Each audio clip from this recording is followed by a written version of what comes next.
Do you want to get Mike? Yeah, we're ready to go.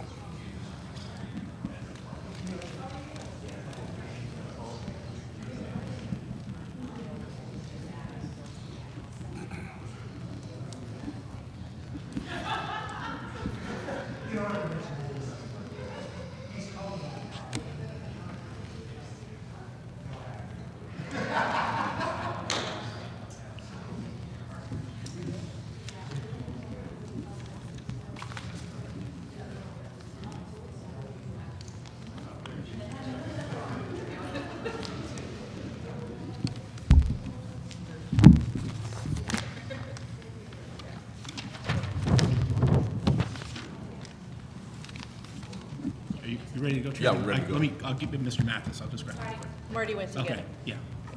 I'm sorry. Mr. Mathis is coming right in. Yeah. We didn't realize you were ready to go. No, we'll Apologize. wait. Yep. We'll wait a second.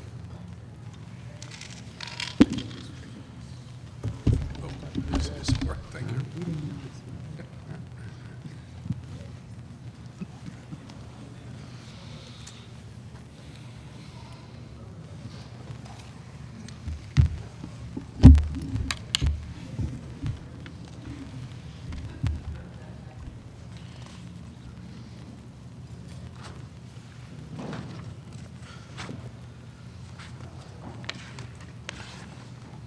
There we go. Okay. We are reconvening, meeting 123, and we are now to the point where we need to deliberate on the evaluation that's been presented. And I think maybe for starters, why don't we just each sort of give a sense of what your state of mind is on where we're at? Any particular issues that you see? Anybody want to start? Go for it. The one thing that struck me was in all 5 presentations, we all mentioned this a number of times, was the outward-looking design concept, the integrated, the attention to things that weren't here in the city, how to complement other pieces, whether they be performing arts centers, the fact that there was no cinema or bowling alley, and that was a thoughtful piece to add to their project. So each of us, in our own way, commented on the outward design. But what struck me when I started to think about it was that's a security challenge. That's a safety and security challenge in a city, in the urban environment. And I just started thinking about, and this hopefully, this approach should assist everyone, meaning I really do look forward to Springfield City Police, Massachusetts State Police, and the applicant's security working closely together. That's a lesson learned from Atlantic City, where there were security challenges as well, and those 3 different groups did not coordinate their efforts. Security with the casino, that's a force multiplier if used effectively for police agencies. I did take note of MGM's, because one of the things they're doing more of in Las Vegas is more outside entertainment, outdoor, which is a security risk. And I noticed bike security and other roving kinds of security, which will be really important. I was making note of Commissioner Stebbins' thought about keeping people in the city whence they have employment. And again, that gets back to security as well as schools. So I was really thinking about the fact that this city and in their wisdom, working with MGM, did put significant amounts of money toward policing and schools. And those really are the things that will keep people in a city if, they're safe in their neighborhood and their kids can go to a decent school. So I just was thinking about the one piece that all of us commented on was the integrated approach and thinking what we all need to do collaboratively in order to make that successful. We have an interest in in making that successful. MGM does, as well as the city. So that was just something that struck me in thinking how we all were impressed with that approach. Go ahead. Well, I was going to ask you something about that. Does that lead you to either to a condition or to some kind of, and it's a really interesting observation, and that I hadn't thought about that consequence of this kind of a strategy. People will hesitate to come if they hear stories about a lack of safety. And it does get back to the point about folks staying in the city. So an integrated approach to keeping it safe and secure is a really critical piece to the collective ideas here that we don't know if this will be successful. We hope it will be. I think we'll all be invested in that. And just one of my thoughts when I listened to each one of us talk about how, from our own category, we were impressed with that approach. Yeah, that's very interesting. Yeah, that's an interesting point. I think you're alluding to two key aspects of that, and there is a design element, and then there's an operational element, of course. What I remember from what's happening in some of the properties in the Las Vegas Strip, where there's been some creation of plazas and more walkway because there's a lot of foot traffic that now the casinos can benefit. There's been some retrofitting of some retail and restaurants, and they provided great examples when we went out there. But key to that point is that some have access to the casino and some do not. And that's probably the way that the retrofitting is happening over there because they have an existing structure. It wasn't clear to me from the drawings because these are, after all, conceptual drawings, and I know there will be a lot more design development. Some of it probably informed or guided by our own regulations when it comes to access to the casino floor, for example, as to what the access points would be. You know, from all the retail that surrounds the casino, from the plaza in the back. So whether that becomes a condition or a, maybe not a condition, but really something to monitor as the design continues to be developed, you know, access points are going to be a critical piece, first into the whole facility and then also into the casino and the hotel. Because that also has an operational cost. If for example, we came up with a regulation that no minor could ever be in the casino floor, then there would have to be a cordoning off of that whole area, the gaming area, and Would have to be a what? all of that area would have to be monitored, cordoned off, and monitored for constant access. And there's you know, every entry point would have to have a monitor, a person checking. You know, and again, all of that could be stipulated in regulations by this body, but it would have to also then be reflected in how they further refine rather, their design. I'm sorry, go ahead. I'm not so sure that that's the case. There was one slide that I showed that showed the 9 direct points of entry into the casino. There are 8 others that go through retail, and there is in the application a drawing that shows where they are.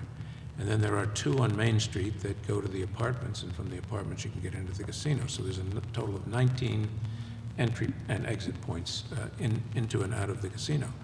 And that is, it seems to me, the sort of inside-out concept that they are touting. This is unique. And it also ties into the connectivity issue that we asked about in the overview question and that we've constantly referred to in our discussions. We went down to Mohegan Sun and we saw how they did the security pieces, and their approach to it was to have roving patrols and not have uniformed people at the entrances to the floors, and have wayfinding, those turtles that told you when you were in the rugs, that told you when you were on a place where everybody could go and a place where you had to be over 21. So it seems to me there are a number of ways to deal with the security issues, and now is not the time to get into them. I agree with the security issue, and there is a security problem that's greater than if you only have one entrance or two. On the other hand, Talking about a different kind of Yeah, security. I really Yeah. am. I don't find that particular, that there are strategies to deal with many entrances. I don't think that'll be problematic at all. I was thinking on a much larger level, how invested we all should be in the city and keeping the whole project, whether that be trolleys from one location to another. And I guess I was encouraged because I just don't know that this has been done. You know, we have research, and one of the things we're looking at is crime rates baseline, and then how does that change once we're in operational mode. And I was encouraged because of set up a meeting down in Plainville with Penn folks and all the police chiefs, the state police, and everybody was really, really enthusiastic about working together, and they were happy to be asked for their help. So I think that model coming to Springfield is you know, I'm not at all using this as a negative. I really am using it as a positive, that I think all the pieces are in place and people are very willing to work collaboratively here to really address the concerns, and real-time information will help. And so it just was a thought I had. It's not really, in no way did I mean that as a negative or that we should consider making changes. We all really like the outward-looking approach and all of the amenities being, you know, if you want to go bowl, you don't have to go into the casino. We look at all of that, but I just think for it to be successful, this is a piece we need to pay attention to and work collaboratively, and I'm encouraged that we'll be able to do that. Just to follow up on that point, and this is maybe getting too far down into the weeds, but do you actually see an opportunity for the MGC personnel that are going to be on site, and what their role is in that overall They have security primary capacity? responsibility. Our state police have primary responsibility in the Within the gaming casino, establishment. right. Within the gaming establishment. Right. So, but I'm also encouraged by conversations I've had with the state police, the amount of what they've done to go prepare themselves, the training, the site visits, and their willingness to really work well with local, state, federal, and we've seen examples of that already. So I didn't mean to get way off track here, but it just hit me when we each appreciated that design feature and all of those amenities, and thinking that really is something. But then it just got me to thinking about, okay, so what's our role in helping to make that successful? I thought about something. I thought about that same thing from a different perspective. I was trying to think of if we issue the license, why are we issuing the license? And we're issuing it, of course, because of jobs and revenues. I mean, those are the primary things that I think we all, that lies at the heart of it. But this is much more than, potentially much more than, I think, than a jobs and revenue producer, pure and simple. It has the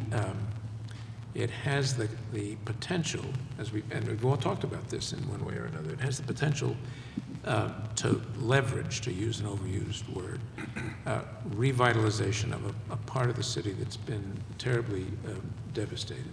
And as I walked around, particularly in the last, I've now walked around maybe 15 or 20 times around the area. And I see more and more of the potential for that to happen. And it happens from the outward-looking features of the facility. The fact that you have a central attraction that's going to bring 2,000 to 3,000 people a day, almost 24/7, 365 days a year to the core area, the potential to draw people in from other areas, and that whole energy created by people both inside the building, but mostly outside the building, has itself a potential to increase safety and assurance and energy. I mean, you think of the Seaport District, you think of some of the other areas where people are around all the time. I was in DC in 1970 when they were building the subway system through the center of town, and they were building it through some really, really tough sections of the city. But the fact that there were construction crews and lights there working during the day and during the night began to bring people back, and the construction process itself began to allow restaurants to spring up. And it completely changed sections of the city so that when the construction was done, there was enough infrastructure in place and enough people in the place that the crime rate had virtually, it didn't disappear, but it went way, way down. And it seems to me this has the same potential. You're going to the theater, you go to a restaurant here, or a restaurant that'll be built around it. You're going to the hockey game, you do the same thing. You're going to any of the downtown attractions, and the fact that these amenities are there will draw more people. So that's why it seemed to me in the end, that was one of the main things I was thinking about as I thought about why a license is being issued if we decide to issue it. That potential and that beyond jobs and revenue, the leverage effect that this potentially can have. In their application, there was a specific reference following up on your point of, broadening the economic spin-off, and coincidentally enough, talking about construction. And right across the street from where a lot of the development is going to be, they pointed to a pub restaurant, and they've actually gone in and engaged the owners to say, okay, when we have so many hard hats on this location, here's a way to position yourself to be the, lunchtime destination for all these hard hats who are going to be downtown with some money to spend. So looking for what the opportunity is not only going to do just to the footprint of the site, but potentially in the area around it. And I think in the host community agreement, there's some mention that money is being set aside for economic development, and I would assume, that our applicant will want to be engaged, and hey, let's find some creative ways to maximize that money in the local neighborhoods. Again, to have the spin-off kind of reach just beyond the immediate footprint of the project site. But to offer up that, MGM is certainly would qualify them as probably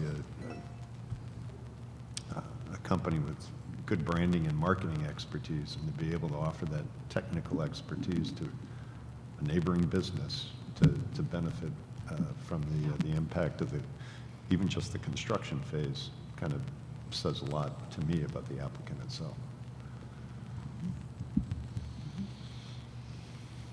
Well, I had a similar feeling, and very similar, but in this context, I started to, as I sat through, prepared for yesterday and today, and then sat through the presentations, a couple of the ratings struck me as lower than I would have anticipated them.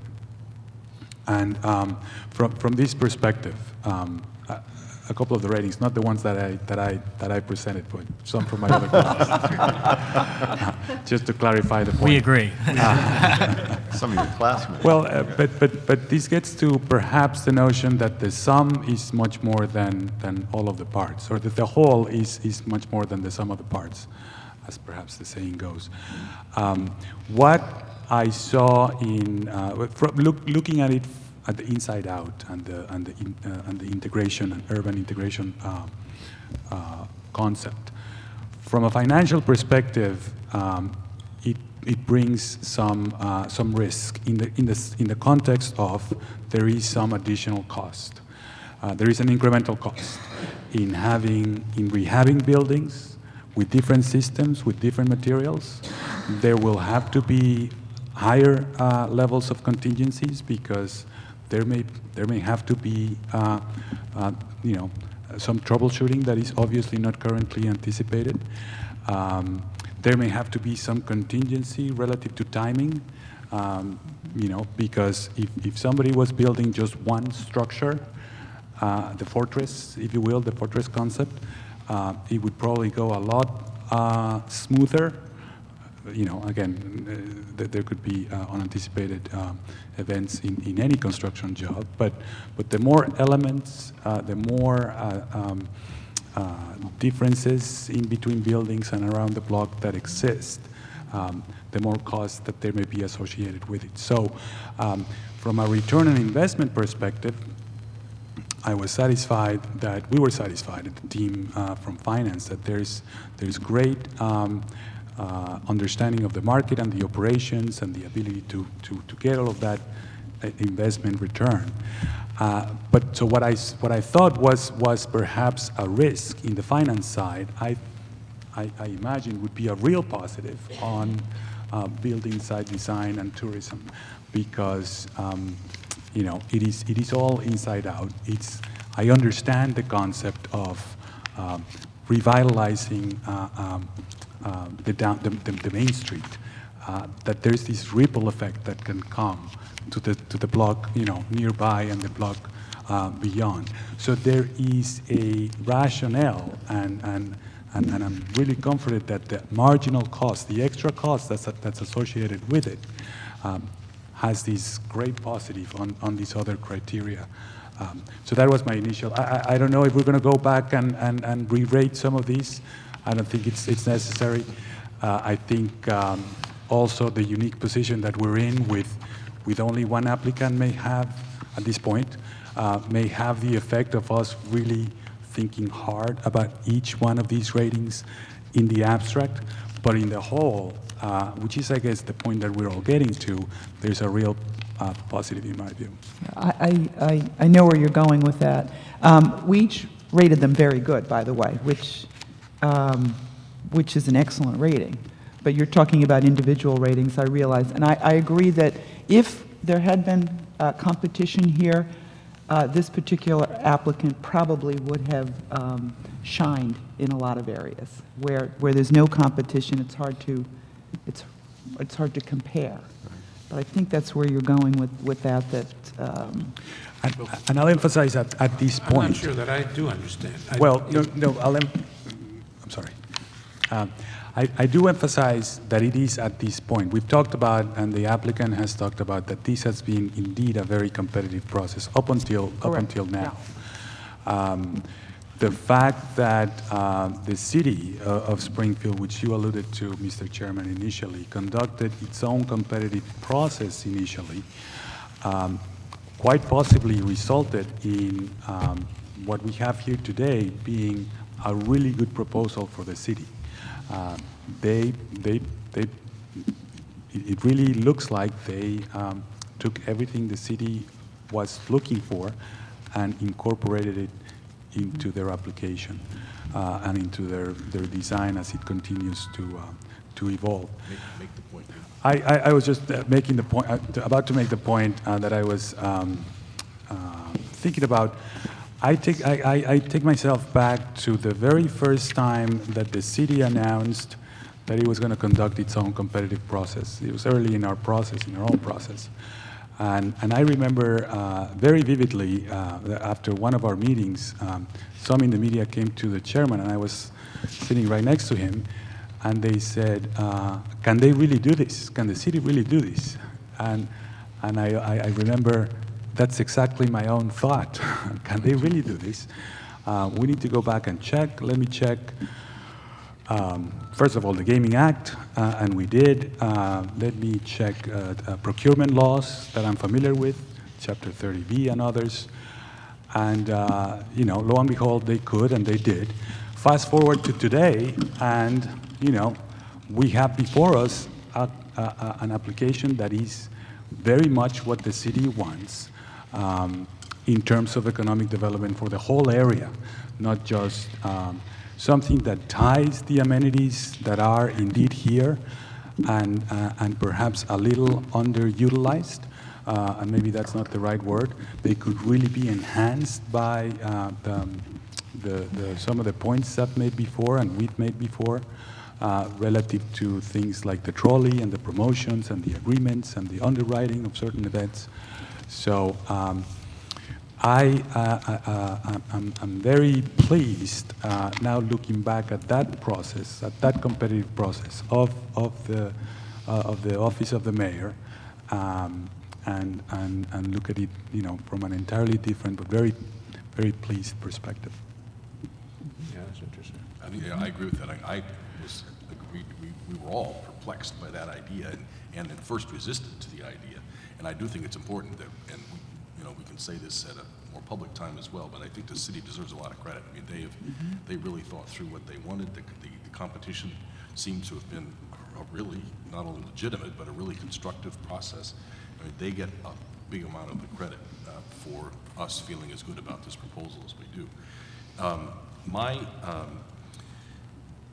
I think to a certain extent we've all sort of wrestled with not wanting to talk effusively about the proposal until finally we got to this point where now we can make judgments. But I'm thinking about it as in the context of the whole gambling business in Massachusetts. I mean, this law is 20 years, 30 years in coming. It was a matter of substantial debate. It still is. This will be our first award, our first casino license award. And I think you can generalize the resistances to casino gambling in three categories. One is traffic, essentially, and all the associated issues, and this proposal deals with that as well as it could possibly, the combination of the location plus the other. So that issue, I think, is not an issue. There is the belief, and this is an anecdotal belief, but widely, that frequently a casino sort of sucks the life out of the surrounding community. Our legislation made it clear that that was not the intent here, and this proposal rebuts that negative perception and presumption about as powerfully as any possibly could. We will have to see what happens, but I can't imagine a proposal that is more attentive to the issue of spreading the wealth and sharing the wealth and contributing to general revitalization than this one. So I think that issue is powerfully dealt with. The third issue that troubles people about casino gambling is problem gambling. And it's a big concern. It too is often based on anecdotes, not data. But we are going to fix that one for sure. We are going to have incredible baseline data and incredible longitudinal data about the issue of problem gambling, and we will have the resources to address it way beyond the resources that have ever been available to any state, any gambling jurisdiction before. But the one area that the MGM scored the lowest on was on its response to the problem gambling issues. And I think I can characterize it accurately as saying, I guess you led this, so tell me if I'm wrong, but basically what I got from you was that they do what they have to do, they comply with sort of the conventional norms, but your bullet point said that they were not proactive and aggressive, and they are distinctly proactive and aggressive on practically everything else. So that leads me to several things. Number one, I hope that MGM will put its mind to being as proactive and aggressive in dealing with this issue as it is everything else. Now, there's a big problem in my mind. I remember the first educational forum we ever heard. I asked the head of the AGA, what percentage of a casino's revenues comes from problem gamblers? He said that he didn't know, nobody knew. you hear numbers everywhere from the sort of standard 2 to 5% that you hear of potential problem gamblers, to some of the Canadian studies have 30, 40, 60% of the money coming from problem gamblers. We don't know what it is. If it's anywhere like that, then we've got a big, big problem. But assuming that it's more in the single-digit numbers, we will have the resources to deal with that. I bring that up because I don't know, and I don't mean this about MGM, I don't know the extent to which the industry's self-interest is subverted by truly attending to problem gambling. I simply don't know. It purports to say that it is committed to minimizing problem gambling. And I think in good faith that probably is meant to be true, but I don't know, I don't have any data that can tell me the extent to which really addressing problem gambling truly hurts the industry's bottom line. So the net of that is three things. Number one, I think on 2 of the 3 potential resistances to bringing expanded gaming to Massachusetts, this proposal does extraordinarily well and basically neutralizes them totally. On the third, we'll be working together on this, but this is a distinguished company, I think. Everything that we've seen, when we visit them, the people that we've met, the way they present, their standards, their customer service, their dealing with their employees, their hiring and training practices, on and on and on. This is a distinguished company, and I hope they will be distinguished in this area as well. Having said all that, I think this is a really outstanding proposal. I think this is everything that the legislature fantasized for when it was putting together this law. It is a quality. I mean, nothing's perfect, and I'm very well that these folks are in the sales mode right now, and everybody's in their best behavior. Someday, somebody's going to start looking at the bottom line and saying, "Wait a second, that's the real world. That's going to happen." But we can only judge people by their behavior. We're not going to judge them by their prospective behavior. And by their behavior and their proposal, what we've seen, what we know, this is a distinguished company with a distinguished proposal that is everything the legislature and the governor could have asked for.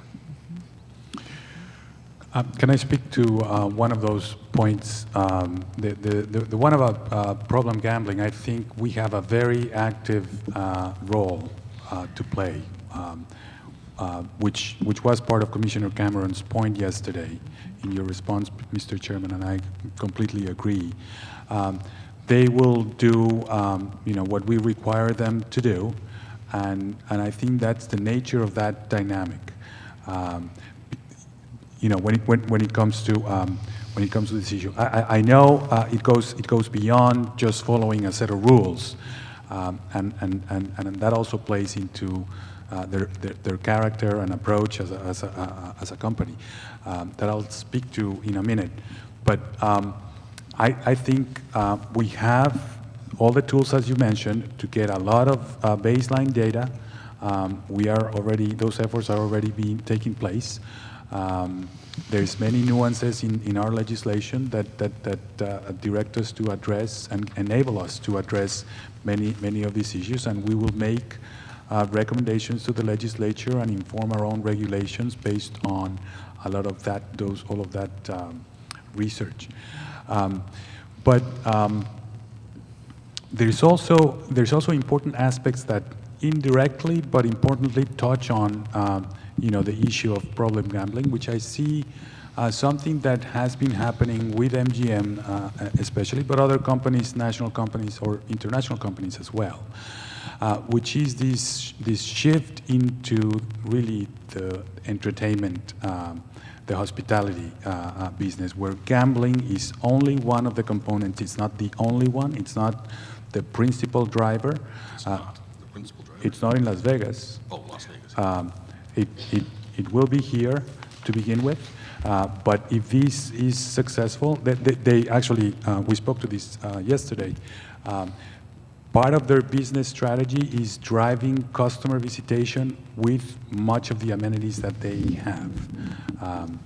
And there's elements that touch on that. There's numbers relative to comps that we cannot really speak to in the detail, but many things like that, I believe, have an indirect effect of not having to rely entirely on the gamer, and therefore providing a better experience to the customer. And I'd just like to add that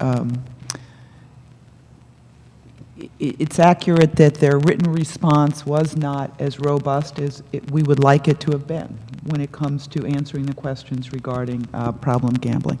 But, you know, that's a written response. I like to see action, and our Director Vanderlyn, is very pleased with, it isn't about, we'll do what you want. They are an active voice in working on that framework, which will then guide the regulations.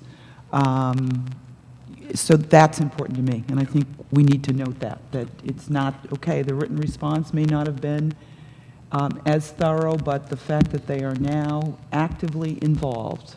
So it's not like we'll do whatever you tell us. They really are part of the process, which to me demonstrates a commitment in this area. And you know, Mark's tough. We all know Mark. He's tough with this issue, but he's very pleased, and that's how he reported this to me. Good, that's great. I'm glad to hear that. Yeah, I want to go back and touch on the issue around rating, not just as it relates to the problem gambling question, but you know, I think as a whole we are tough graders. I think there was one or two questions in all the evaluations I've done at this point that we gave them an outstanding. But as I was reviewing the information with my team, and I was finding myself in a different place than when we reviewed the Category 2s. Category 2s, we all know, could be open within a year. They had a lot more details, programs, arrangements, partnerships, detailed, laid out, signed, sealed, delivered, part of the application, because their timeline was much, much shorter. And it played out in reviewing MGM's application. I'm assuming it'll play itself out in reviewing the other applicants for the casino licenses, where some of those business partnerships are things that they have the expanse of a 2-year construction window to begin to finalize. So I found myself, I could probably score them higher if I was just basing it on past experience. And again, it kind of brought me back to trying to find a comparable model to evaluate them on, and that was Detroit. But understanding that much more in the application was more prospective, looking at, well, we did it this way, and here's our goal for doing it here, and where we might have been looking for more detail. There's a time factor, I guess, that doesn't really need to compel all those fine details to be organized and part of the application, which again was, you know, submitted to us over 6 months ago. So in giving very goods, I think it was very good based on experience, and what you're telling us you will try to do, but you know, be able to rate more things outstanding was difficult, only because, you know, we're basing stuff on track record. We're also basing ourselves on the fact that we were looking at this application as a standalone and not comparing it to another project like we were afforded the opportunity in the Category 2s. And there are some issues, and as I pointed out, that I want to kind of continue to monitor and track, and it sounds like problem gambling fits into that realm of things where we are going to need to be engaged with the applicant to make sure at the end of the day that we're comfortable with what the applicant is proposing, what the applicant's willing to carry out when the doors open, maybe 2 years or 2 years plus from now. That's something else we all need to focus on. Good point. I'm not, I agree with the chairman's characterization of this as, this proposal is everything the legislature could conceivably have expected a high-quality applicant to produce. If you lay what they're proposing to do alongside the statutory criteria, I don't think any other conclusion is possible. Well, sure, any other conclusion is possible, but I don't think it's reasonable. Insofar as the grading is concerned, it seems to me that we have, that we need not worry about that now. We had 217 questions in the application. Obviously, not all of those questions were of equal importance. We had criteria that were subcomponents of each of the 5 aspects of the application, and not all those criteria were of equal importance. There were things we wanted to be told about. There were things that had a role in our overall thinking. But the fact that some were rated sufficient, or even that 1 or 2 were rated insufficient for reasons of typically of documentation rather than objective, seems to me to be, at this point, beside the point, because I think we're all agreed that this is a terrific application. So I'm not concerned about the fact that any of us rated some in other than the top categories. It's overall a terrific proposal.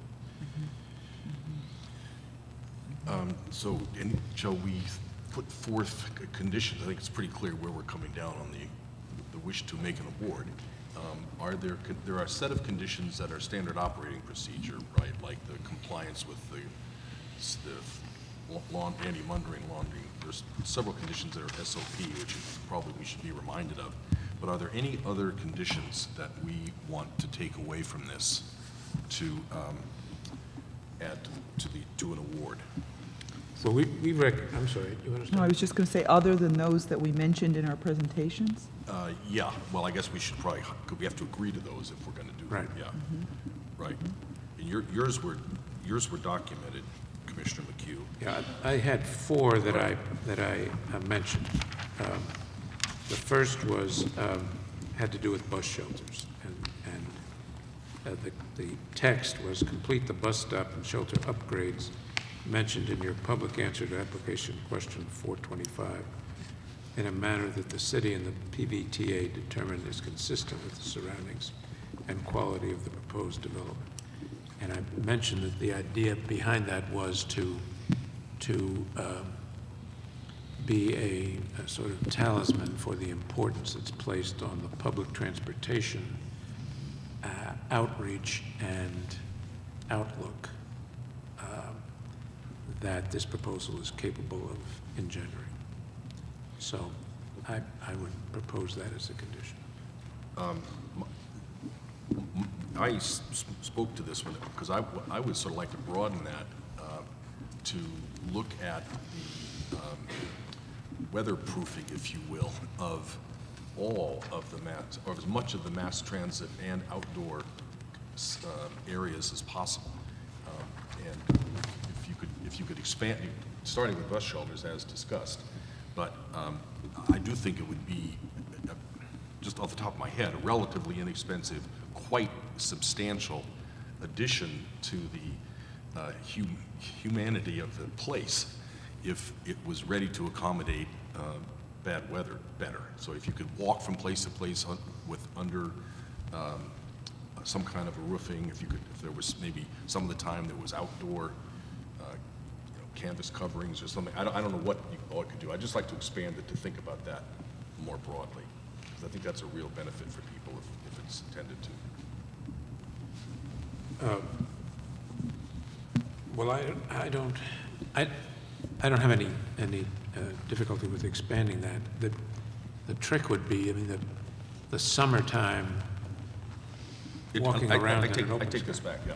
It doesn't have to be a condition. I mean, they'll think about it and we can bring it up. So I restated as something to think about, but it's not a condition, so forget that. And maybe this doesn't have to be a condition either. It doesn't really seem like it. I would like somehow to have us deal with the high desirability of an emphasis on public transportation, and particularly the buses which are there. I mean, it's an easy thing to incorporate into the whole gestalt of the place. That's the idea. Yeah. Maybe just suggesting that and saying that we'll keep our eye on that as construction proceeds is enough. Right, and they are actively working with the Transit Authority to come up with something that's agreeable to both. So it's not totally in their control. No, and this doesn't suggest that it should be, Yeah. that it's getting the PVTA, the city and themselves to agree on this. So if- It sort of feels to me like, it's an important point, I like my idea too, but it Right. sort of feels like that's in the weeds, it's not really a license condition. Maybe, Yeah. maybe. Is that the? Yeah, I agree with that. There's, yep. Why don't you go ahead with your other, All right. The second one is having to do with the cladding on the parking garage. And that one is to carry out MGM's plan for mitigating garage massing. And this really is a massive structure. Ensure that the completed garage is masonry clad and that the Union Street expression is of the kind, quality, and articulation shown for the Bliss Street facade at page 4 of attachment 400501 to your application. The idea is that, this may already be there, as I said yesterday during the presentation, there's a materials drawing that's part of the application. Was hard for us to interpret, and so this may be already part of the plan. But the idea is that the side of the garage that is facing what used to be Bliss Street, what remains of Bliss Street, looking toward the State Street end, if you will, is shown in the diagrams and in the materials diagram, covered in a way that reduces the overall impact and mass of that structure. It's not clear that on the Union Street side, the same approach is being taken, and to a person, the consultants thought it was necessary to do that. So that's the condition that we would like to see imposed. seems reasonable. What about the third? All right. The third is also an important one, and that is to coordinate with the Massachusetts Department of Transportation, the Trial Court of the Commonwealth, and other interested parties in plans designed to minimize noise and dust and the disruption to parking and business operations during constructions of MGM Springfield and the planned DOT I-91 viaduct project. I'm sure this is going to be done to some extent, but I think it's important to have it as a condition so that we can make sure that it's done with all interested parties at the table. A lot of it's dealt with by regulation. Noise, dust, other kinds of things are dealt with by regulation. But there are some really conflicting and competing needs in this area. There's a residential piece, there's the courthouse and the courthouse complex, and then there are the associated businesses in the vicinity. And the measures taken to deal with one group don't necessarily mesh easily with the measures that are necessary for another group. To take a rough example, you could have pile driving in hours that the courthouse wasn't in use. Theoretically, it's expensive. It might not be the best way to do it. But if you did that, that would have an adverse impact on the residential neighborhood.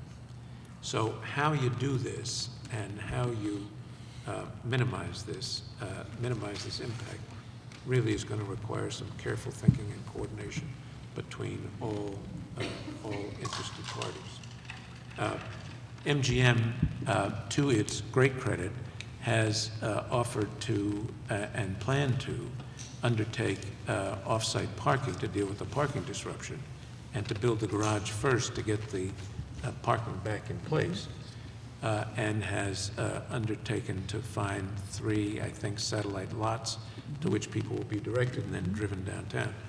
Some care needs to be taken even there, though, to ensure that you've got the right people in the right lots so that the shuttle buses don't carry, for example, antagonists to the courthouse. All these are solvable problems, but they need to be solved. And so that's why that condition, I think, is important. It's reasonable. Yep. Okay, enough said there. And then the final condition is one that I mentioned when I made the suggestion, is one that I'm not I'm not sure of, and that has to do with the railroad crossing. And it has two pieces. MGM should work with Amtrak and the city to determine the level of improvements necessary at the State Street Railroad crossing to safely control pedestrian and bike access across the tracks to Riverfront Park. That's part one. MGM should work with MassDOT and the city to ensure that pedestrian and bike improvements are made to the I-91 underpasses. There's already a commitment to do that, I think. At the end of State and Union Streets, before the casino is open, the improvement should be acceptable to all parties and enhance safe, convenient, and pleasant access to Riverfront Park. To the extent that the second one already is in the plans, just doing those, fixing the underpasses is not going to improve access to the park at that end. The access to the park is difficult at that end, beyond the underpass. There already is a commitment to deal with the underpass. As for the first one, I'm not sure that's a burden with which MGM should be saddled. It seems to me that MGM's made a monetary contribution to upgrade Riverfront Park. It seems to me it's the city has ideas, and the city can and should take the lead on that and enlist the other parties as necessary to whatever solution it deems desirable. I would agree, because there are competing interests there. Right. The interest to get people over safely to the park is frankly not as big a concern to Amtrak, who only, I mean, their concerns are liability. Right. So that's not in their interest to necessarily assist in that matter. Right. So I agree too. I stated an interest in this yesterday, and I've rethought it, and I don't really think this is MGM's Right. responsibility. So, I mean, if they can be a part of the solution, great, but I agree with your. Yeah. So I would. Same here. So would it I be fair? withdraw that one. I withdraw number 1 and number 4. Right. Okay, so 2 and 3 stand. Any objections with those? Just a quick note about the second part of condition 4. We saw in the presentation, I think it was under traffic mitigation, is MGM being held to help finance some of those traffic repaving and relining and bicycle access and everything Yes. else? So, okay. Yes. And that's part of our standard condition that we Right. used for the slots, you know, adhering to all their commitments, Right. host, surrounding, all of those commitments to, and DOT will enforce a lot of the traffic and upgrades. Were there other did you have No, conditions? mine Yeah. fell under the standard ones that we, Right. And I don't think either of you had conditions. No, I have some thoughts if we get to the discussion about the requests that we have before us, but I can address them whenever we get to that, relative to acceptance of a water licensor. And the others are really just general, the generals that we have relative to monitoring, getting appraised of, for example, the option that they will choose when it comes to the time of financing. They presented 2 options for financing this project. You know, we'll likely go back and look at many of the ratios that we looked at and see what option they propose ultimately. But it's general to the monitoring of the operations. I just had a couple, and some of these are similar to additional license conditions that we attach with the slots parlor applicant. You know, work with our MGC advisory team, abide by all the locally signed agreements, create for the MGC approval the affirmative marketing plan for design and construction within 30 days of licensing, 90 days of licensing for operations. Director Griffin had a small license condition to licensee agrees to post all job position openings with the Mass One-Stop Career Centers. The 2 career centers here in the Pioneer Valley, or at least Hamden County, are located in Springfield and Holyoke, which are certainly areas higher unemployment than found in the rest of the county, so I thought that was probably an easy condition to abide by. Again, suggesting that MGM report to us upon the selection of a general contractor and meet to review MBE, WB, and VB commitments, as well as, you know, if in fact there will also be a project labor agreement for construction. Again, some of those issues outstanding because, you know, it's certainly appropriate that a general contractor has not been selected at this point. Understood that. We have also heard that, again and again, this is the largest private sector construction project in the history of the region. I think there is some concern as to where a GC might come from. How is the GC going to actively engage local construction trades, even though a number of those trades have already been in talks with MGM, but I think that's a condition we need to be mindful of. So that's number one. I don't know if you want me to talk about the other two, or we want to have some comment. Are those conditions that were on this Category 2 license? Or- No. No. No. You're The one I just mentioned about career centers is not one that we imposed upon the Category 2s, even though the Category 2 licensee is working with the one-stop career centers down in their region. So are you proposing these to be conditions for this license? Yes. You are, okay, okay. Well, I'm not sure I understand the dimensions of each of them, so could we Sure. take them one at a Yes. time? Yep, I'll go back. I'm sorry. Probably No, should that's all right. have That's taken all them one at a time. Right. Again, Director Griffin suggested as a conditional license that the licensee agrees to post all job position openings with the Massachusetts One-Stop Career Centers. It's more of, you know, a service for Massachusetts employers to make job opportunities known to the people who regularly go into a career center looking for new employment. I think MGM, in what they spelled out in their application, is probably a pretty healthy and robust resources at hand to help get their job opportunities available and out to people, and how people can apply for them, you know, predominantly, I think, electronically.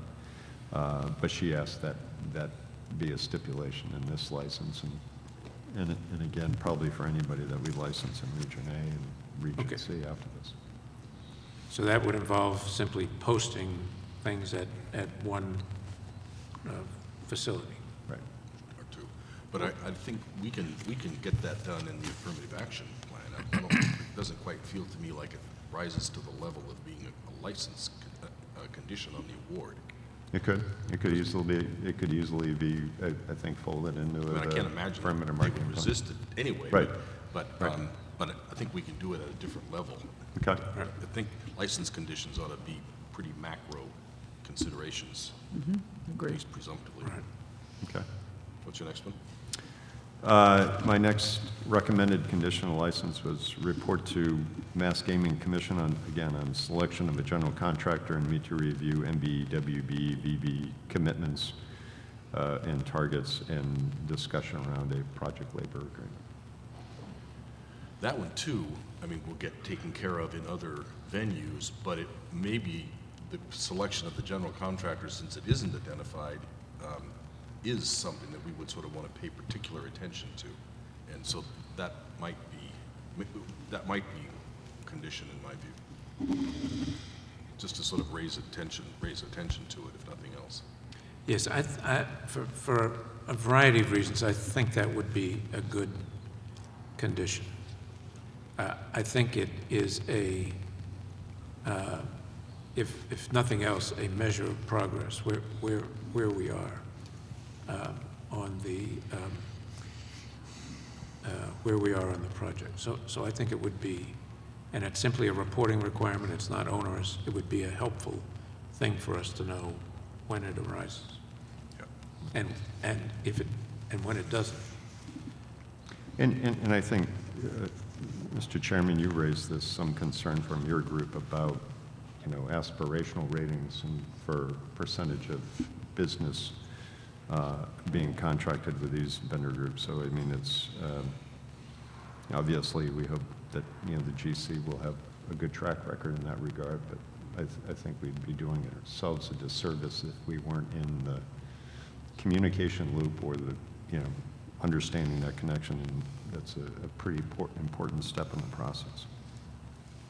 Okay. Sounds agreed. The next one, I think, the 90 days for operational, that's probably way too soon for a Category 2 license. Or for Category 1 license? Sorry, Category 1 license, yeah. You know, we can put it out there as 90 days. That's what, again, as you pointed out, we required of Penn. We obviously know that there's a longer construction window, so I'm amenable to. But isn't that required in the statute? Doesn't the statute require that they deliver the affirmative action plans after the award in some definite time? I think, was it 90 days for all of them, and we only shortened up design and construction because we knew our Category 2 was much further along. I'm pretty sure it's, I would have to check. I do know that we have the 30, 30, and 90 for the category. Okay. But I think it was only the design and construction marketing plan that we shortened that time frame because, again, we knew that Penn National was probably a little bit further along. I'm pretty sure it's in the statute, because I was wondering why we didn't have the affirmative action plans as part of the application. And I think it was because it was in the statute that way. I'm not sure. All right, people are looking that up. Why don't you go on to your next one? Okay. The next suggested license condition was provide a plan to the MGC to guarantee a certain percent of retail square footage to local and regional business. Again, this to a degree goes back and looks at where they are and the businesses that they're talking to. Obviously, you know, people aren't going to want to enter into a lease agreement for a building that may not be there for a few years. I understand that, but our applicant certainly promotes the extensive work they've done reaching out to local businesses. I think we need to have a better idea of the local businesses that are going to be given opportunities to have retail space versus involvement of their products. I think that's a critical issue for, it was a critical issue throughout their application. And for me, I need to get a better sense or have a better idea of what those commitment of retail space actually can mean for the local businesses. You know, with that one, I might disagree. And I'm coming from the perspective of and we just walked this as we went to the restaurant, there's a whole area of Main Street that's prime for the taking and that the market will decide. That's right across this huge development.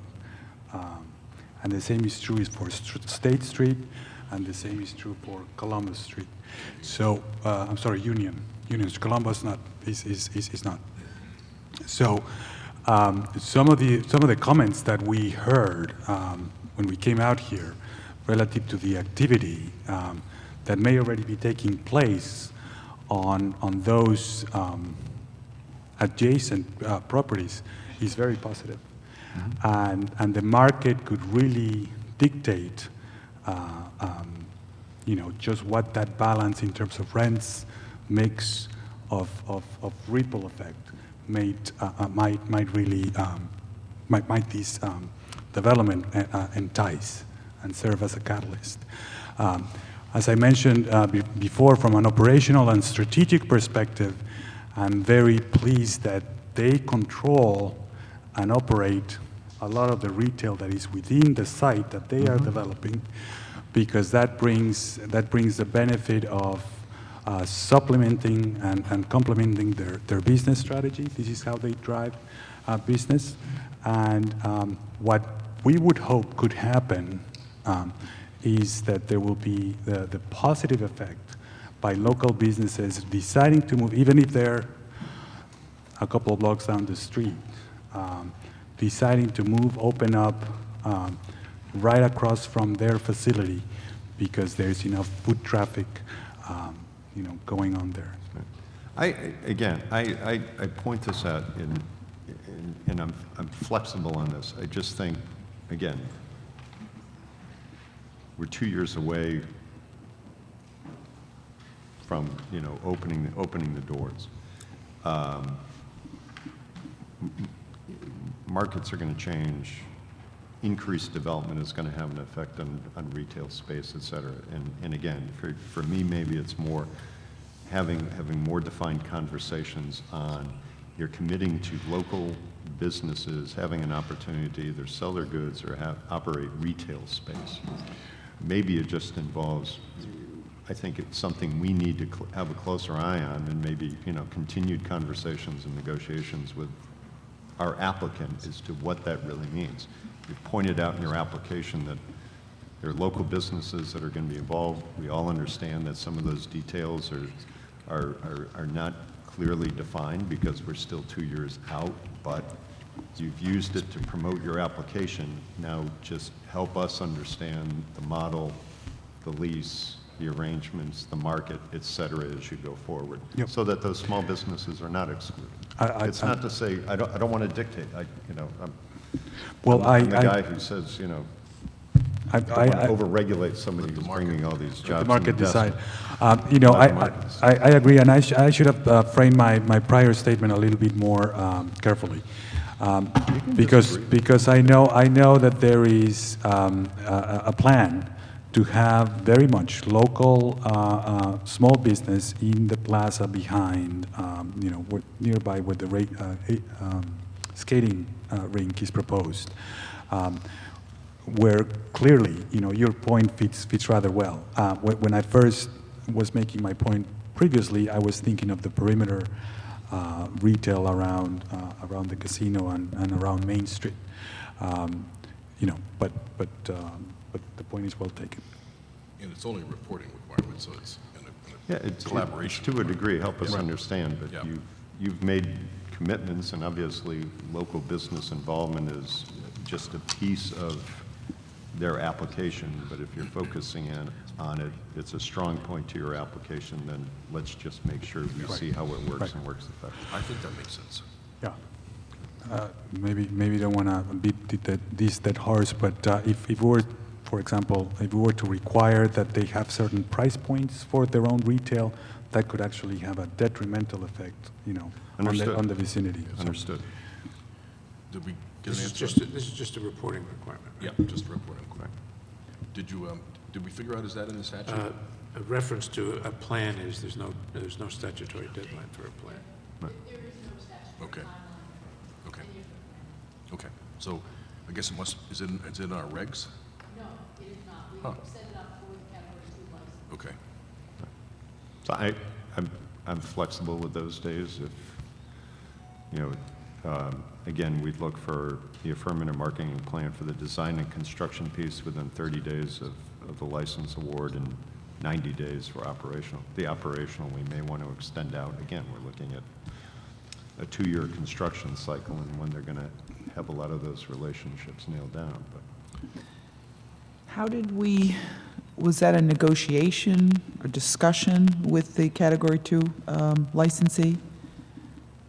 I don't believe so. I believe that was the timeline we provided to them, and they agreed to it. But not as a condition, this was after the fact? as a condition. Oh, it was? Okay, Right. I see. Well, the only thing is that the timeline for the operational, I just can't imagine that they're going to be thinking very much about operational hiring for at least, a year or more. So Right. maybe, and this is something we could always amend but maybe make that a year, within a year of licensing. We could easily say, provide us with both of those at a Mutually agreed time. mutually agreed time or at a time the commission Sure. requests, and then not request it until it's reasonable to do, something like that. Yeah. Maybe take the times out and say, It's okay to take, again, we had times in originally only because we knew Penn was on a faster track. Right. We didn't want them to miss opportunities to engage MBEs, WBs, and BBs in design and construction since they had a building almost halfway up. Right. But I'm Yeah, why don't flexible you with finding just agreeable. maybe state it the way Commissioner agreeable McHugh said, that required to give us those plans at a time of the commission's choosing. time. Okay. So, we have 3, did we agree with 3 of yours or 2 of yours? Career centers, we think will fold into their kind of employee recruitment plan. Yep. The reporting on the progress with selecting a GC, the Affirmative action. plan on the retail and local small business involvement. Right. The And report. in the last one, which maybe I haven't spelled out very well, but I suggested is finding an opportunity for us to engage the city and MGM if they're awarded a license to talk about this issue of, we know they've targeted 35% as a hiring target from Springfield, but finding a way for the 3 of us to work together to think of long-term solutions to making sure that those 35%, can't tell people where to live, but it's nice if the people who gain those jobs choose to remain and live in the city of Springfield and think a little bit outside the box so that we don't fall into the trap that we've watched other communities fall into. I'm not sure how that gets worded as a license condition, but it's certainly something I've heard about. It's certainly something that's been reiterated to us time and time again, and it's certainly an issue that might come up again in Region A. I would be happy to have a report, a periodic reporting requirement as to how many employees today live in the city. It strikes me that apart from a requirement, which I think we're not going to impose, that trying to figure out as a license condition how to do that is so enormously complicated that we ought to simply ensure that the data is provided so that the city and its bureaus and MGM and everybody who's interested in it can think about solutions. It involves housing stock, it involves schools, it involves public safety, it involves aspirations, it involves the quality that grows up around the city and changes the dimensions. I mean, you can see that going on all over a number of cities now, where the whole neighborhoods are being changed because economics are being changed, and that's inducing people to come back to the cities. Over the years, people are going to come back to the cities as gasoline prices rise. So it seems to me ensuring that the data is there for people to think about is the best we can do and the best we ought to do at this stage, rather than try to come up with some formula to encourage an outcome. I agree. And I think to that effect, they are also already doing something that you pointed out a couple of times, Mr. Chairman, a big deal, which is building 50 residential units in their own complex, making these 54, making these truly a mixed-use project approach, one that could also serve as a catalyst for additional units if there's vibrancy at after normal business hours. That could have a positive effect. But I would agree. Yeah, I would agree with that as well, Yeah, reporting. you're all right with No, but that. Well, all you that's why we're about it. all you were talking about reporting, but also just encouraging Working the together. conversation, right? We're working to have that conversation, Yeah. and, there's a role for the city. I'm not even sure, to be clear, as what our role is. There's certainly a role for our applicant if they're selected. Again, we've just been compounded by stories of, the economic impact was felt, but a lot of the people who found employment quickly left, the area that we're attempting to rebound. And certainly, as the judge pointed out, there are lots of other issues which come into play as to why, Commissioner Cameron pointed out, as to why people want to stay, but it's that kind of continued focus to make sure that that wealth is not lost, that's being left in the community, it's pulling itself out and moving somewhere else. It's what's been critical of this industry that we're regulating and the impacts that weren't felt as were expected in other communities. So. But I think speaking to this whole integrated approach will address some of those issues. You know, Okay. working collaboratively, police departments, money for schools, new units, new housing units there at the site. I think many of those things will have the effect you're looking for. But to mandate it is, I think, difficult. Yeah, I think I prefer it as a reporting requirement too. I think it's a peculiar license criteria to talk about keeping people in the city. It's just, it's such a huge issue, such a huge It is. macro issue. And, I mean, we can have that conversation. I'm sure the city will lead the conversation, I would think. I mean, they've got the vested interest. They may even have some kind of a constraint in the HCA. I don't know about that. Well, But in any case, if we can, I think it looks like we make it a reporting requirement. Candidly, they could have that requirement for their own city employees. I know cities that have had that in the past. If you want to work for the city, you got to live in the city. You know, that I'm going to venture to say has some spotty outcomes Yeah, at best. right. Ask Mayor Walsh. All right, so we've got four. You've got the affirmative action plan that we've changed the language to make it at the request of the commission. You've got the reporting on the small business relationships. You've got the reporting on the general contractor, and now the reporting on the number of employees who live in the city. And we have commissioners McHugh's 2 and 3. One is the side of the garage, on Union Street side of the garage, and the coordination with DOT, trial court, et cetera, on minimizing the problems during the construction period. So we've got 6 conditions in addition to the standard conditions that we've put on in the past. I think we might be ready for a vote. Commissioner Stebbins, you want to frame it? Wow.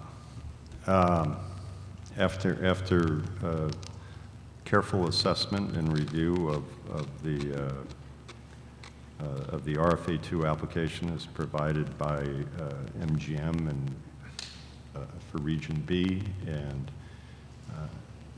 keeping in mind agreement upon license conditions, et cetera, I move that this commission offer the Region B Category 1 license to MGM Resorts, doing business as Blue Tarp LLC. Do I have a second? Second. Second. Any discussion?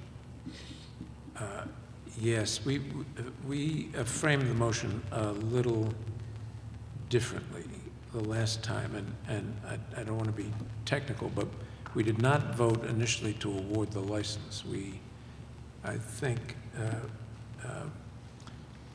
voted to award the license on the conditions stated, Right. provided that With the conditions stated. with the conditions stated, provided that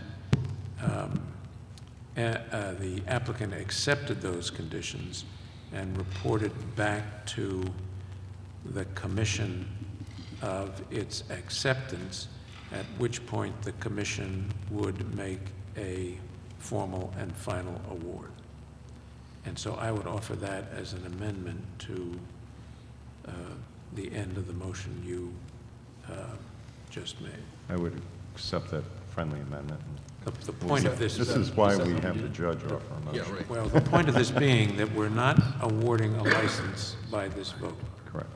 And that was what we did with Category 2. We That's we correct. did, I'm not sure that that's exactly the language we used, but that's the thrust of what we did. That's the thrust. Okay.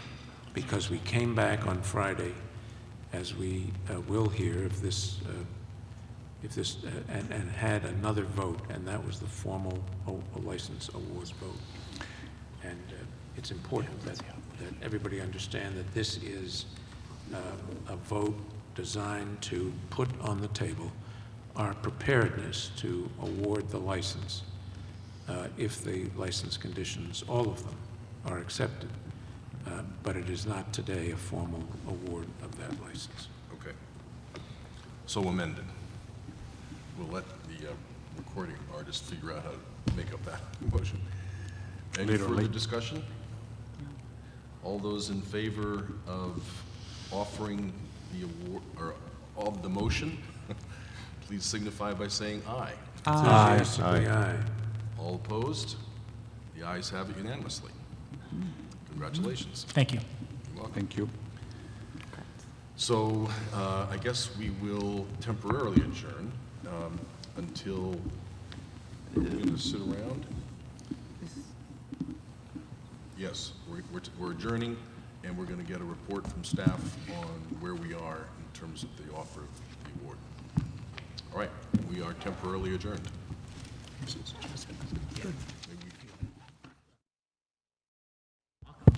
All right, we are ready to reconvene at 3 o'clock, the 123rd meeting, and I believe General Counsel Blue has something to report.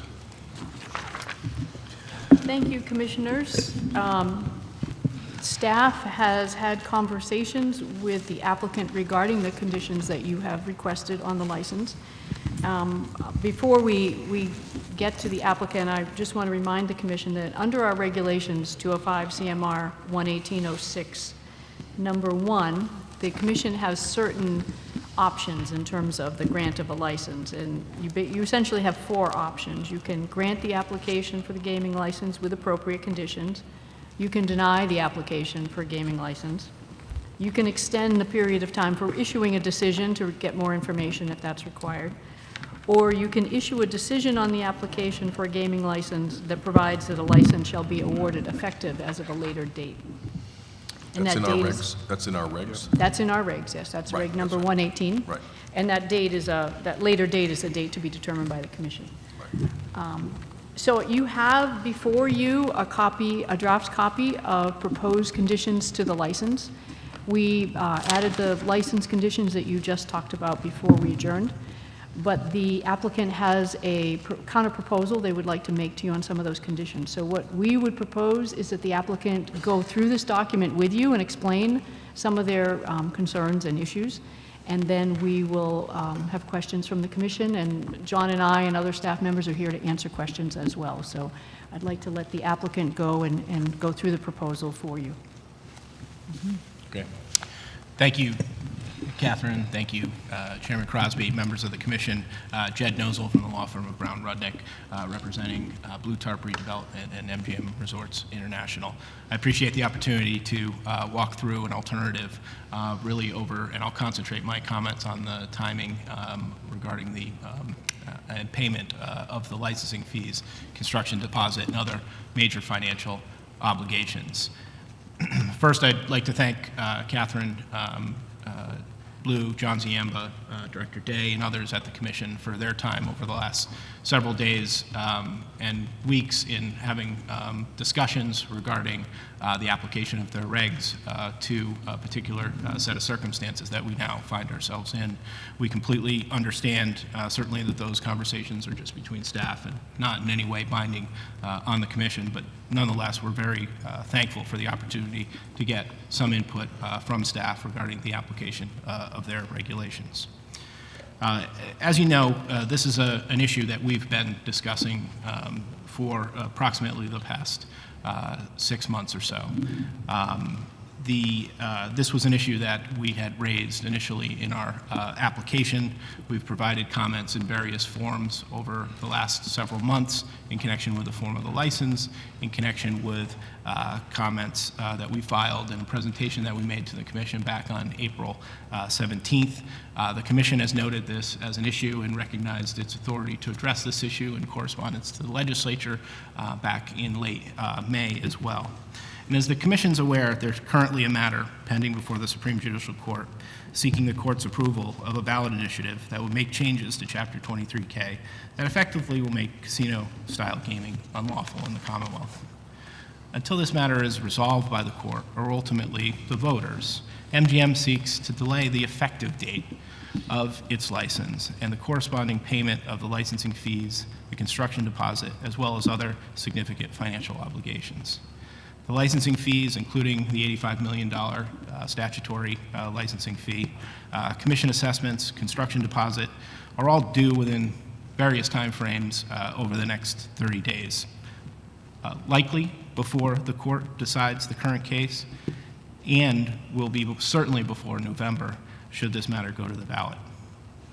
The payment of these fees and deposits prior to the resolution of the ballot initiative is a substantial risk, considering the amounts of money involved, the uncertainty of the status of the law, and the lack of any statutory or regulatory authority regarding the return of these funds or refunds. There is, however, an alternative that can allow us to proceed despite these challenges. The Commission has adopted several amendments to its regulations that can allow for the Commission to proceed with this process and protect the applicants from some of this risk. And that falls into generally three broad categories. You have the ability to issue a decision on the application for a gaming license that provides for a license that can be awarded effective as of a date to be determined by the Commission. Second, you've removed and changed some language regarding the payment of the assessments to provide some additional flexibility regarding the payment of those assessments.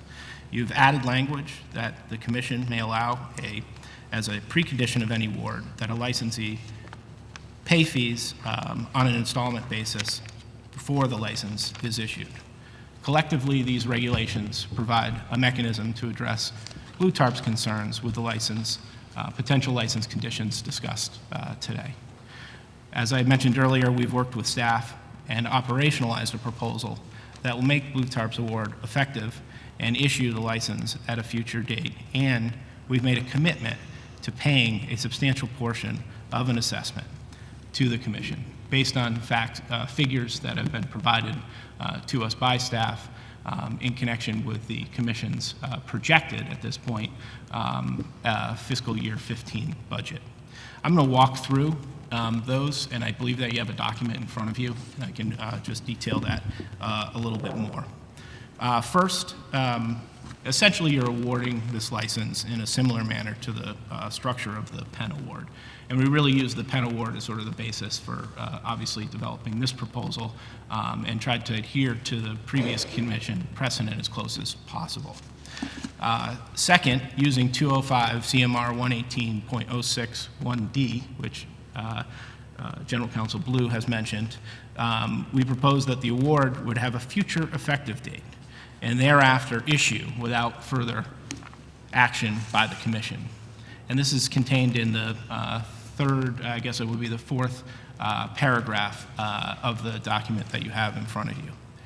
We propose that that future date be the earlier of an SJC decision finding the ballot initiative as presently proposed in the Abdow case unconstitutional, or second, the rejection of the ballot initiative in the November elections.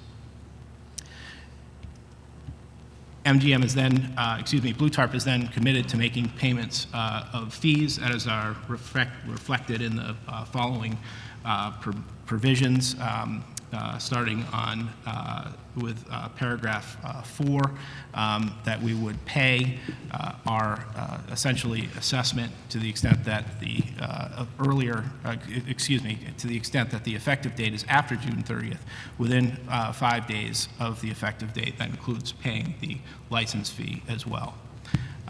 Blue Tarp will pay within 5 days of this, 5 business days of this decision, an assessment amount that we've worked out, and that's reflected in the document, of $4.9 $1.67 million.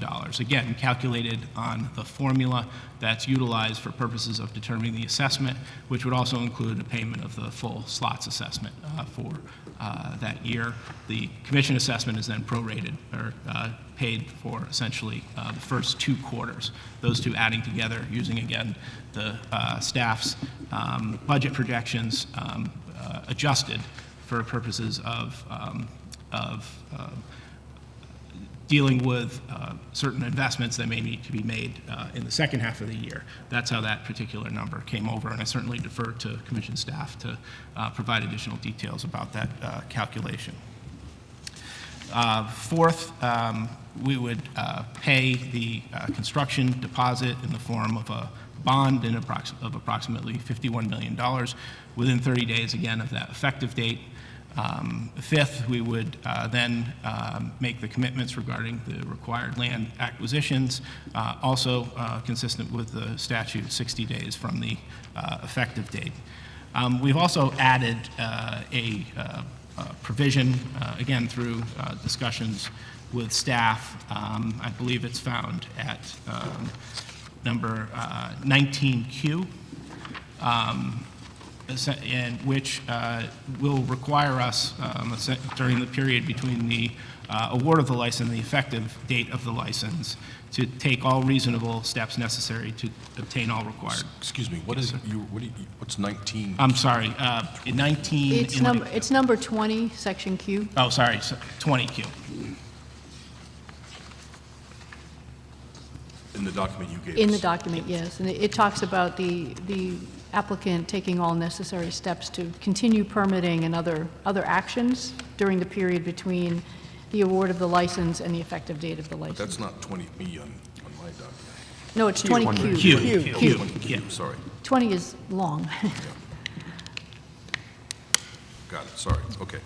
Right, I think General Counsel Blue just explained exactly sort of the intent behind that, and certainly to keep the ball moving forward during this particular time period. And that essentially is the essence of what we propose as a set of alternative conditions regarding the time and the payment of the fees.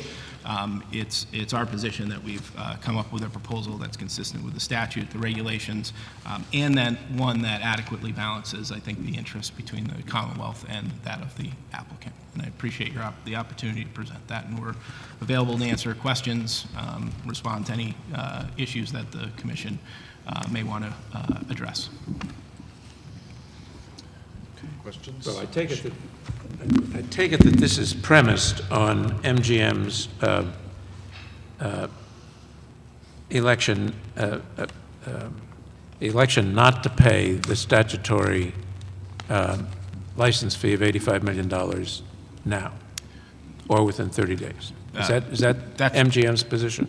That's correct. We're not going to pay that fee. We would find that that would be a material adverse All right. condition. And this is a proposal for an alternative to payment of that fee within 30 days. That's correct, as well as address other particular issues. All right. Mr. Commissioner, I would just point out, there is a scenario based on the timing where, in fact, that fee may be paid within 30 days. Oh, I understand that, because it's the payment of the fee now would be triggered on the outcome of the pending case in the Supreme Judicial Court. If it's decided tomorrow, then the effective date would be a day after that, and you'd pay within 30 days. That's correct, or All right. in fact, potentially even earlier, based on some of the Right. language we've All right. crafted. I understand that. All right, that's my only question at this time. I would welcome a recess to be able to read this. I haven't seen it before, and I've heard what you've said about it. I do immediately have some additional questions, but I would like to a few minutes to read it so that I could make sure that I understand it. I thought you had, so I wouldn't have. I totally agree with that. So let's do that. Let me just ask one question before we do that. Did you say that the land acquisitions? Is that which paragraph is that? Yeah, that's referenced in paragraph 8, so compliance with the requirements of general law. 8? 8, yes, 23K, section 15, 3, within 60 days, again, of the effective date. Okay, so 23K, Section 15.3 refers to land, okay. Correct. Got it, Yes. right. All right, so let's have an adjournment while we have a chance to read this carefully. Okay, thanks. We will reconvene at 3:35, and we have some thoughts, at least some of us do. Maybe we should start with the judge to take the lead on this. Yeah, You're going to hear us deliberating together, because we can't all sit here and decide whether we agree on something. So bear with us as we sort of stumble through this conversation. So this is just my take on it. It's not the commission's take, and I proffer this. First of all, thematically, it seems to me that what this proposal is not an award of a license. It is a determination that a license will be awarded in the future. That's basically what this document is. I'm not certain that there is statutory authority to award a license and to delay its effective date, but there certainly is, under our regulations, the power to determine that we'll award a license at a future date. The second thing is that I, as one commissioner, would like to have this tied up with a big red bow and put to rest with no further contingencies or possibilities of change, with the exception of the SJC decision or the vote between now and the actual award of the license. And it seems to me that the best way to accomplish that is to treat this as an agreement to award a license, in which the commission indicates what it intends to do, and MGM says that it will accept both the benefits and the obligations that the document contains. Doesn't mean that there's a change in the terms of the document. It means that there's a change in the form of the document to something that resembles a contract. The point being that everybody's of like mind now as to what the future will bring, subject to two contingencies, but it seems to me that both the Commission and the MGM ought to be content to have this be the deal, and this be a set of mutual obligations and benefits subject to those two conditions. And it's with that thought in mind that the specific changes that I would propose be made. So let me tell you then what the specific changes that I would recommend we do are. We change the title from award to agreement to award. In the last line of the next paragraph, the line beginning establishment, we change that to read establishment license will be granted.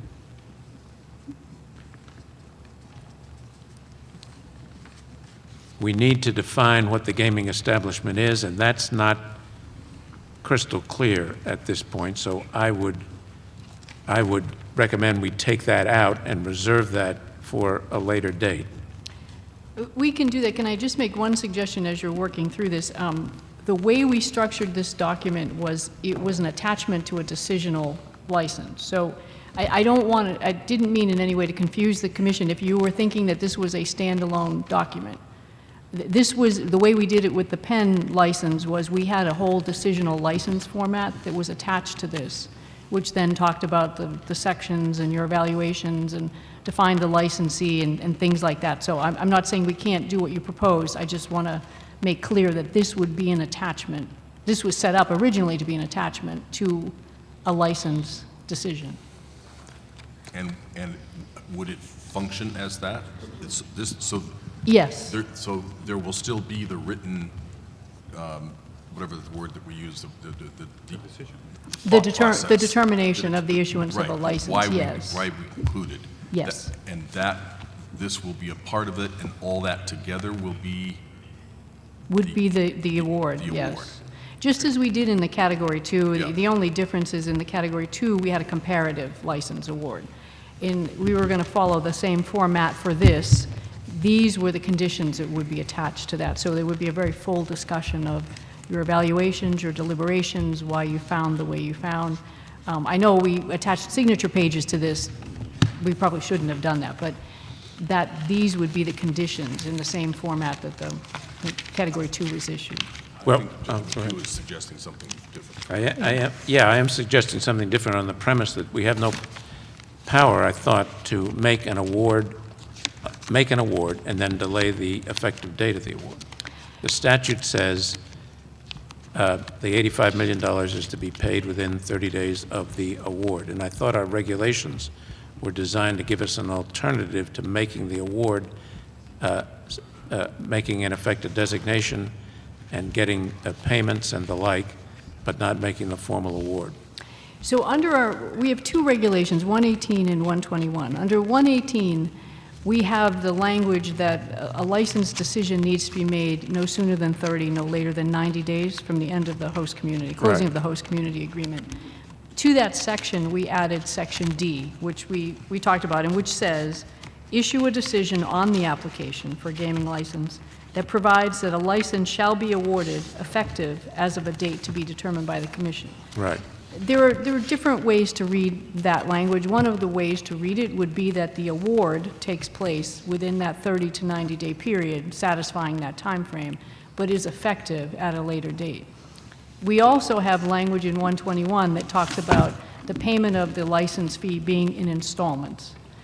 And then we have further language in 121 that talks about what remedies the commission would have if the license fee weren't paid on time, for example. And that provision provides that the commission has any remedy it chooses to create up to revoking a license. Up to revoking the license. Yes. Right. So I think when you read them all together, it is possible to read them to say that the award is made at a certain date, but the license is effective at a later time, and one of the remedies the commission can craft is the payment of that license fee at a time agreed to by the commission. All right, I hear you. I always viewed that, the statute says the commission has to take action within that statutory period, not make an award. It has to take action. And we added that in the that last phrase you read, in the exercise of our discretion to allow us to do something other than a straight-out award of a license. Or denial of a license.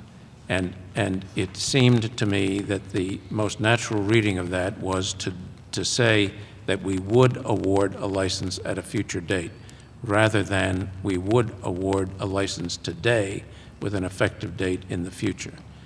My concern with that is that the statute says in unequivocal language that installment fee, the license fee is due 30 days after the award of the license. And I'm not sure by regulation we can countermand that. And let me ask you, don't you have things that are triggered by an award? So wouldn't Judge McHugh's construction be safer for you as well? That if this award were not now granted, but rather a decision to award it under certain circumstances? I can say this, that we had looked at that particular, I guess, construct as an option, and going to Commissioner McHugh's point, and really sort of Chapter 23K, Section 17E uses the language, take action on the application.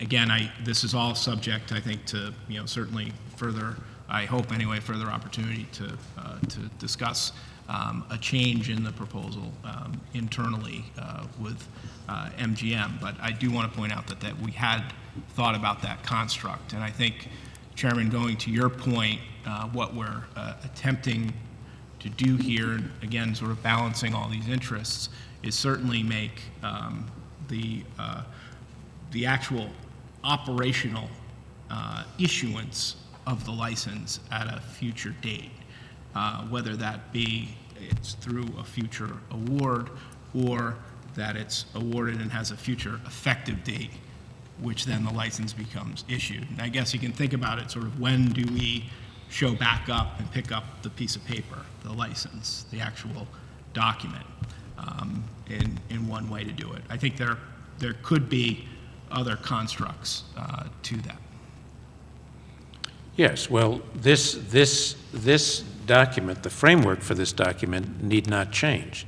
Just what the document is changes, and a few words change to say that this is a document under which, and I'm repeating myself now, the Commission's made a decision, MGM's agreed to accept that decision, both the Commission and MGM accept the rights and the responsibilities that the document contains, and the award is effective.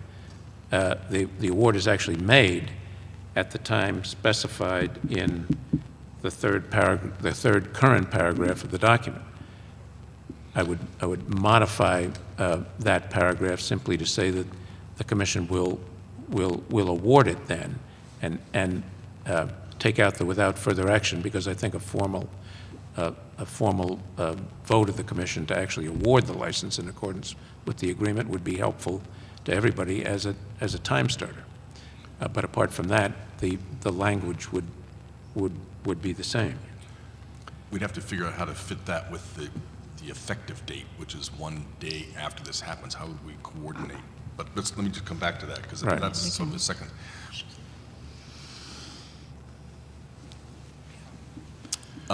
As I was thinking about this, I was trying to accomplish two things.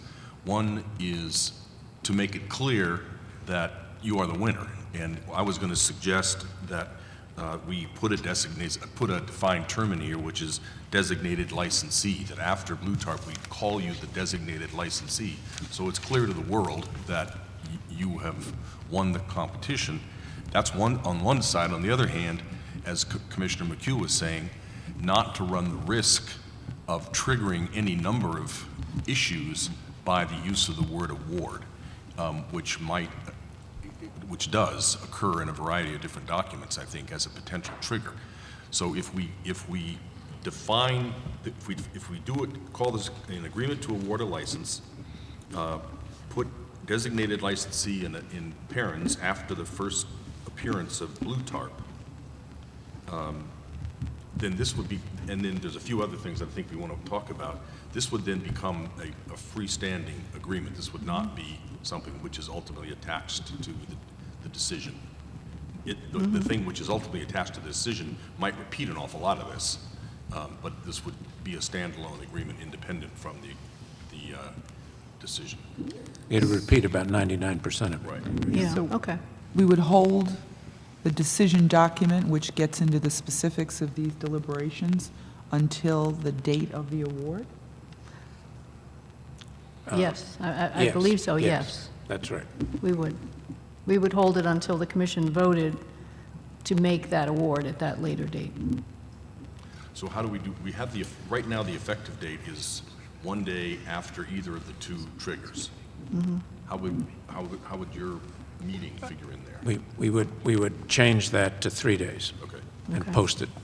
okay. I don't think you heard this exchange. sorry, just Sorry. 3 days, yeah. Did you hear? Go ahead, I'm sorry, No, just Chairman. Yeah. repeat. To allow us to have a meeting and comply with the open meeting law, we change the 1 day after either the decision or the vote to 3 business days. So we can have a meeting.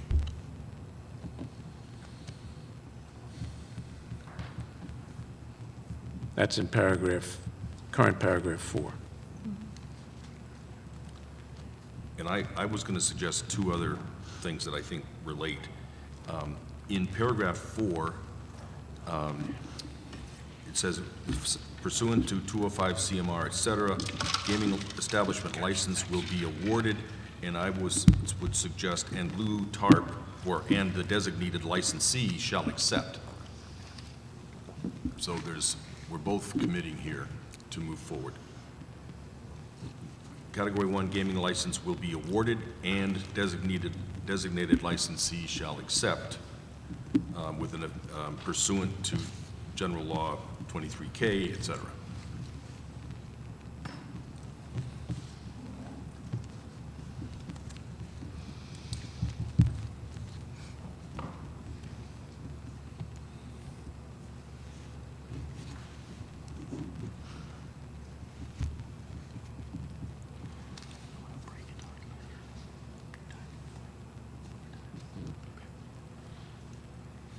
And then in paragraph 6, we would need to change this a little bit, because it now says 5 business days. It means of this vote.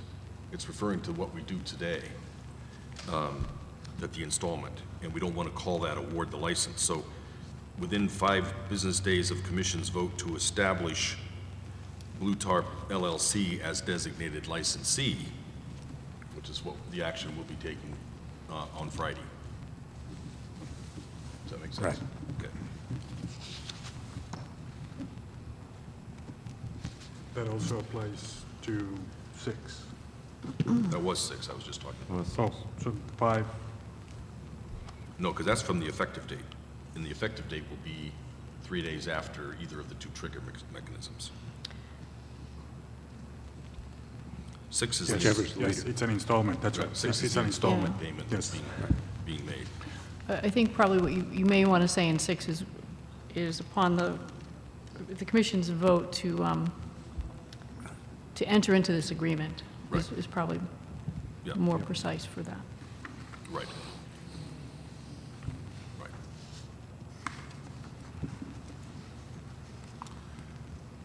Now, understanding everybody's going to have to go back and do some, nobody's finally dotting the I. That's why we have Friday set aside. But if are there any other issues in this that any of the other commissioners? I had a question on paragraph 17. It says, in conjunction with the Mass Gaming Commission vendor advisory team and any local grant awardee. What is that? What's a local grant awardee? Nobody knows. Now, the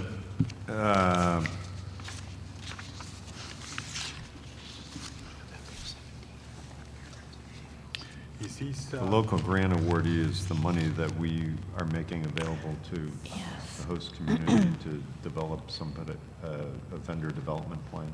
Yes. Oh, Yeah, The pilot program on. yes. That's correct. That's the pilot program that Jill is working on. Jill is working on. all right. And I had a question about 20H.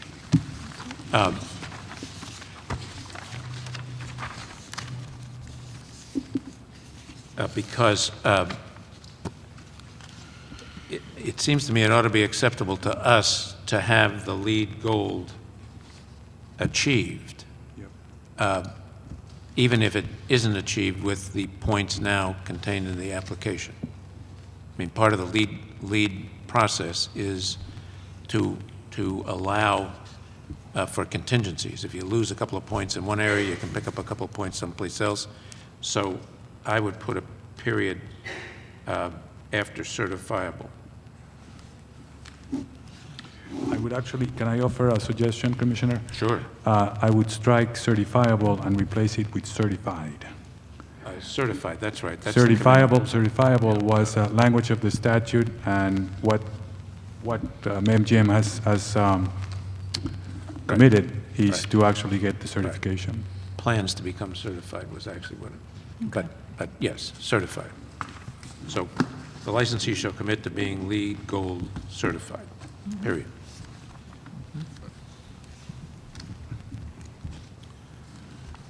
Okay. I had a couple of questions before that.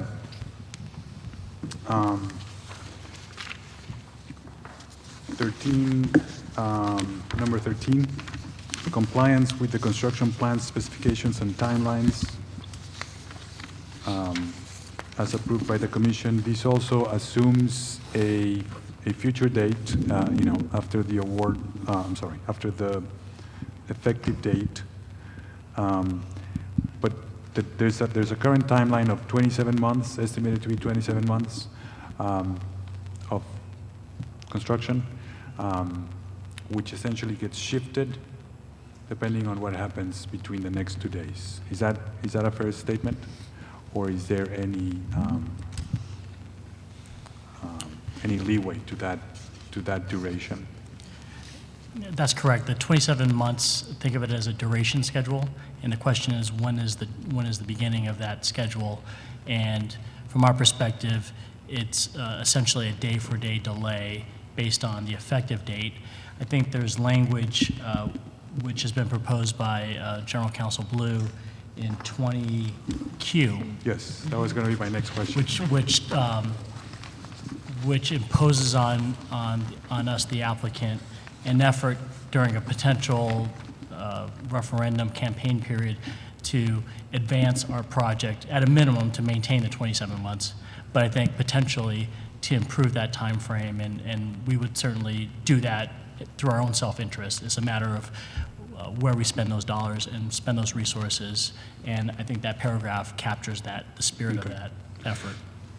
Great. So could we then tie that paragraph to 13, or 13 to that paragraph, and add a reporting mechanism, much like we have done in other paragraphs?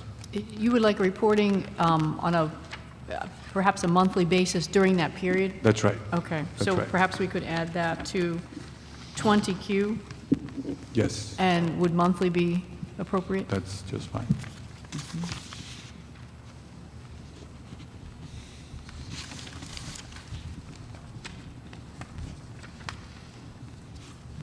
Any others? I just wanted to clarify that, and I asked this question, but just for the record, R, rather. So that would be 20R. Those exceptions have been discussed with IEB, and they're in agreement, correct? They are, yes. There's a word, the word "be" appears in little I. I think isn't meant to be there. Shall be not include. Oh, okay.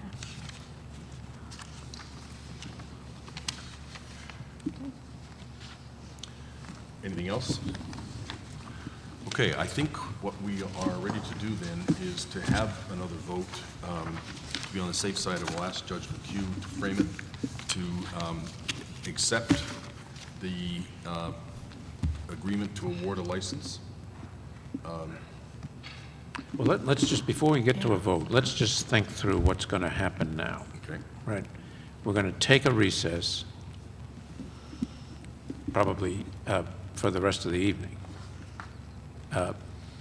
We're going to talk about this, you're going to talk about this, and then we're going to agree or make some other refinements to it tomorrow, right?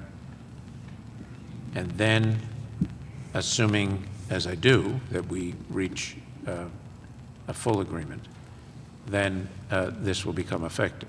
But there may be some further changes, conceivably. Hopefully not. Commissioner, we would definitely benefit from seeing, I guess, the revised document. Pardon me? We would benefit from seeing the revised document Yes. as part of that Yeah, I think we process. all would benefit Yes. from that, to Yes. make sure that we understand what's happened. So we'll revise the document, give it to you, give it to ourselves, and then staff and you can work out any additional problems, and tomorrow we will be in session, and if we have to come back into session to deal with issues around this, we will come back in session and patch you in by phone or do some other things so that we'll be in Boston tomorrow so that we can get this finalized tomorrow. And then we will be back here in Springfield on Friday morning, first thing, And that is the time, it seems to me, we ought to take the vote on the final document, and we don't need a vote now for anything I further. think that's right. Does that Yeah. square, Is that? Elaine, does that square, we'd come back, we would assemble a meeting, we'd have to have the space, I guess. Yeah, we've We set have- that yeah. up. We've Yeah. set that up already, So I we've thought. set that up, okay. Right. Does that meet everybody's expectations, It plans? does, I think that's a fine plan, and, Yeah. and we would hope that's the way it would play out. Right, right. Chairman, just before you, I'm not sure if where you're headed next to end the meeting or adjourn, I just, can I have about 30 seconds just Sure. to confer? Yeah, by all means.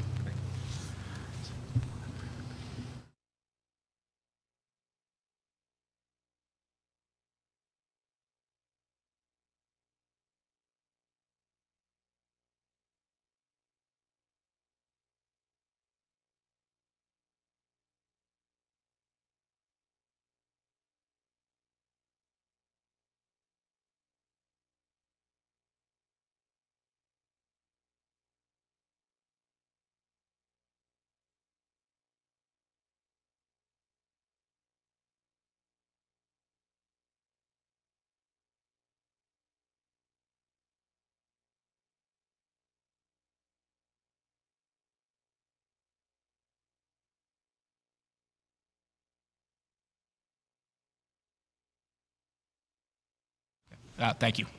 All set? I am. All right. All right, so just to summarize for public purposes, we have by a unanimous decision agreed that this is an outstanding proposal, or at least a very good proposal, and that we fully intend to go forward with this process with Blue Tarp Development. We are very, very close to a final formal document that will refer to you as the designated licensee. And we have every expectation of finalizing this process on Friday morning. Any other comments before we temporarily adjourn? Chairman Crosby? Yeah. Just time-wise, you do have this noticed on your meeting agenda for tomorrow as well, at approximately 11 o'clock in the morning. So you already have Yeah. a FIPS hearing in the morning, and you have Right, a space. yeah, and Yeah. we can reconvene this meeting, 123, anytime tomorrow we want to. Yes. Right. But the It is Reconvening will posted be in as Boston. 11 a.m. tomorrow, so, I mean, for the applicant's benefit, we do have this scheduled at 11 a.m. tomorrow. Okay, so if you have comments to make, it should be are you going to be in town? Yes, You'll yes, in we'll Boston? be fully available to All right. the commission staff and in person, yeah, to the extent that it's necessary. Well, it'd probably be good then to have you plan to be there, unless we can pass the documents back Yes. and forth and everybody agrees and there's nothing to talk about. We will exchange drafts, but it would be good for the applicant to be there as Yeah. well, and then we Right. can So confer if we need to confer. I think that makes sense, I agree. And Chairman, that doesn't change anything for the plan on Friday. Right, Okay. right. No, then if everything's all fine tomorrow, we will agree that everything is fine, we will vote on it on Friday here. All right? We are temporarily adjourned. Thank you, everybody, very much. Thank you. Good job.